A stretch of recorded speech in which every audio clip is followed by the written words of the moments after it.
período... Quem estava no comando Quem nesse dia? estava à frente do chefe do departamento de E o operações... que ele estava fazendo lá no meio, o coronel Paulo José. Eu vi um depoimento do senhor, estou com ele aqui, da polícia, onde o senhor declarou na Polícia Federal que se surpreendeu ao encontrar o coronel Naime lá no meio das manifestações. O que ele estava fazendo lá naquele dia? O que ele respondeu especificamente é que ele tinha ido ajudar, que havia recebido uma ligação, salvo engano, do coronel Paulo José, que estava respondendo pelo Departamento de Operações, e que parece que o subcomandante-geral também teria pedido, ele ligou para o subcomandante-geral e o subcomandante-geral teria pedido... Mas não era mais correto quem estava no teatro de operação ligar para o senhor, que era o comandante? Aí, excelência, eu não sei qual foi Eu já aproveito para fazer uma pergunta para o senhor e quero que o senhor seja muito honesto na resposta. Aqui nos corredores dessa Câmara, e circula aqui no Distrito Federal, que tinha uma luta fratricida pelo comando da Polícia Militar. De que tinha uma turma querendo derrubar o senhor. E de que essa turma que estava querendo derrubar o senhor articulou para que acontecesse o dia 8, exatamente para que o senhor caísse. Isso é fato? Excelência, eu não tenho conhecimento desse fato. Mas o senhor ouviu falar disso? Eu ouvi pela CPI, acompanhando a Comissão Parlamentar de Inquérito. Isso não circulou nos corredores da Polícia Militar? Nós precisamos entender que eu fui preso 2 dias depois. Não, mas eu estou falando operação. antes. Estava circulando esse boato, não estava? De que queriam me derrubar? Sim. Excelência, o comandante-geral sentou na cadeira, já circula boato que ele está caindo. Na Polícia Militar, as coisas normalmente ocorrem dessa forma. Começa a surgir reportagem... Pelo que o senhor está dizendo, parece que a cadeira de comandante-geral da Polícia Militar do Distrito Federal é um negócio meio que parece cadeira de choque, né? Porque senta já querem injetar o homem da cadeira. Deputado, essa situação é uma situação corriqueira, né? Começa-se a publicar reportagens, né, a respeito do comandante-geral, a maioria delas nem tem fundamento. Vossa Excelência sabe que nós vivenciamos isso em 2012 com a queda de um comandante-geral, porque havia determinado a compra de capa de chuvas. E essas capas de chuvas nunca mais foram compradas. Hoje, eu quando comandante-geral, determinei que iniciasse um processo, porque, de fato, é uma cadeira que é muito cobiçada. Mas o senhor acha que aquelas ações do dia 12, do dia 8, faz parte do contexto de tentativa de derrubar o senhor? A primeira coisa que nós precisamos entender é que dia 12 foi uma situação que a polícia nem tinha conhecimento. E se o senhor quiser que eu já fale lá, eu posso tratar. No dia 12 de dezembro de 2022, dia da diplomação do presidente Lula, vários manifestantes causaram o caos em Brasília, queimando ônibus, depredando delegacias e tentaram ainda invadir a sede da Polícia Federal. Pergunto, por que a PMDF não efetuou prisões em flagrante naquele dia? Eu posso dar uma contextualizada para o senhor entender como foi que aconteceu. Eu acho que do depoimento do delegado Júlio Danilo, ele já explicou, mas eu vou ter a oportunidade de dar uma detalhada aqui de como ocorreu o dia 12. Nós estávamos na posse do procurador-geral do MPDFT, doutor Jorge Sagné, e, de repente, eu vejo o doutor Júlio Danilo fazendo uma sinalização, eu olho o celular e aí vejo que está acontecendo uma série de movimentos. Até então, nós nem sabíamos o que tinha acontecido. Por quê?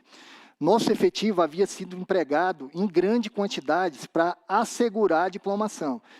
E aí o meu perfil como comandante-geral, presidente, sempre foi ir até o local na tentativa de poder dar uma motivada ao policial, observar também se tem alguma coisa, mas não era de assumir o comando da operação. Então, eu chegava lá na diplomação especificamente. Quando eu cheguei lá, a gente observou que precisava montar um gradil. De imediato, eu chamei lá o responsável, o comandante da operação, sugeri a ele e foi feito essa necessidade. Então, após a diplomação transcorreu dentro da normalidade, nós fomos elogiados, não houve nenhum problema. Ocorre que mais tarde, por volta aí de umas 19 e pouco, a Polícia Federal resolveu cumprir um mandado de prisão judicial sem comunicar à secretaria e às forças de segurança e não avaliou os reflexos do que poderia ocorrer com aquela operação. E, de repente, nós nos vimos instalados num caos na área central, onde era próximo do período natalino. Era dia 12 de dezembro, os shoppings estavam lotados, os hotéis estavam lotados, e a gente...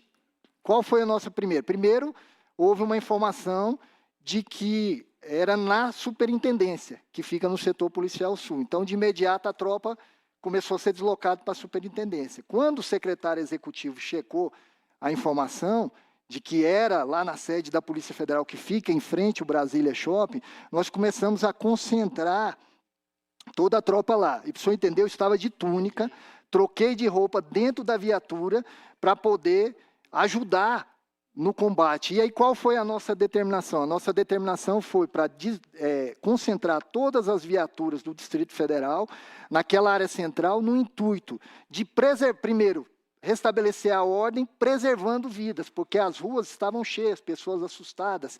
Havia 150 crianças no Brasília Shopping que precisavam ir para casa e no ônibus deles estava lá sob ameaça. Nós precisamos fazer a escolta deles até lá. Então, de imediato, a gente procurou restabelecer a ordem pública. Eu dei a ordem ao coronel Cláudio Pérez, que é o comandante da Rotan, para que, juntamente com o Batalhão de Operações Especiais, Tenente Coronel Melo, para que tentasse, após conseguir restabelecer a ordem, porque era um foco de incêndio do lado de cá, e quando tentava o policiamento, e aí vale dizer que o primeiro policiamento que chega é um policiamento sem qualquer equipamento de proteção individual. Coronel Fábio, mas por que não prenderam ninguém? Por isso, explicando para o senhor. E aí, quando deslocou de imediato para o negócio, foi tentando se conter para preservar as vidas que estavam ali. Quando partiram os efetivos, que o efetivo de choque é um efetivo que anda com equipamento pesado, não consegue ir para o embate para fazer a prisão. Quando a gente começou a empregar os efetivos lá já na tentativa de fazer a busca e captura, a gente não conseguiu entregar. Ficou uma concentração de pessoas na frente da sede da Polícia Federal que não havia. Mas, presidente, eu quero deixar claro aqui que foram instauradas apurações, né, e tem um inquérito policial militar em vigor, eu chequei se ainda já houve a conclusão ou não, para averiguar se houve qualquer irregularidade na conduta dos policiais, né, e a gente saber realmente entender. Mas as prisões foram tentadas ser feitas, mas nós não logramos êxito. O objetivo inicial era restabelecer a ordem e preservar vidas, que foi o que a gente conseguiu fazer, a Polícia Militar conseguiu fazer. O ex-subsecretário executivo, Fernando Oliveira, em depoimento a essa CPI, disse que a PMDF falhou. Ele ainda disse que não houve planejamento operacional por parte da PM e que nem mesmo a ordem de serviço foi confeccionada.